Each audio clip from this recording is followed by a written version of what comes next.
Hello বন্ধুরা, সকলে কেমন আছেন? আশা করছি সকলেই ভালো আছেন।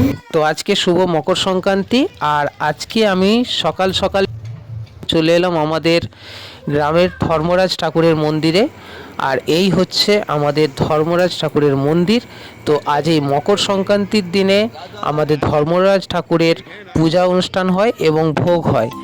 আর মালসায় করে চাল, সবজি আর কিছু মূল্য নিয়ে এই ধর্মরাজ ঠাকুরের ভোগের জন্য দিতে হয়।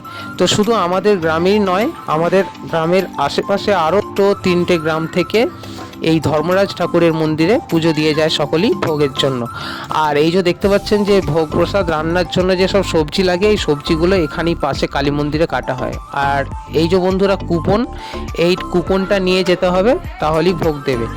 আর এই যে ভোগের জন্য সকালবেলায় কিন্তু এই মালসা নিয়ে সবজি, চাল আর কিছু মূল্য নিয়ে এখানে পুজোটা দেওয়া হচ্ছে। মানে ভোগের জন্য যেটা দিতে হয় সেটা দেওয়া হচ্ছে এখানে। ওরা নাম লিখে নিচ্ছে যে কারা কারা দিচ্ছে এবং কটা করে মালসা দিচ্ছে। যে যটা মালসা দেবে তাকে তটা কুপন দিয়ে দেবে।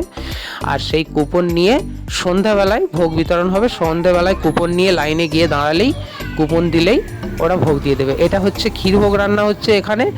আর তার পাশেই যে রান্না হচ্ছে, এই যে উনান খুলে, এইগুলো হচ্ছে আমাদের ধর্মরাজ ঠাকুরের ভোগ প্রসাদ রান্না হচ্ছে। তো বন্ধুরা, আশা করি আপনাদের ভিডিওটা ভালো লাগবে।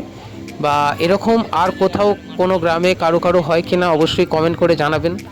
আর যদি নাও হয় তাহলে এই ভিডিওটা কেমন লাগলো অবশ্যই কমেন্ট করবেন। যদি ভালো লাগে অবশ্যই একটা লাইক করে দেবেন। যারা নতুন দেখছেন আমার চ্যানেলে তারা অবশ্যই চ্যানেলটিকে সাবস্ক্রাইব করে দিয়ে পাশে থাকবেন। আর যারা ফেসবুক থেকে দেখছেন তারা ফেসবুকে প্রোফাইলটিকেও ফলো করে দেবেন। সকলে ভালো থাকবেন, সুস্থ থাকবেন। ধন্যবাদ।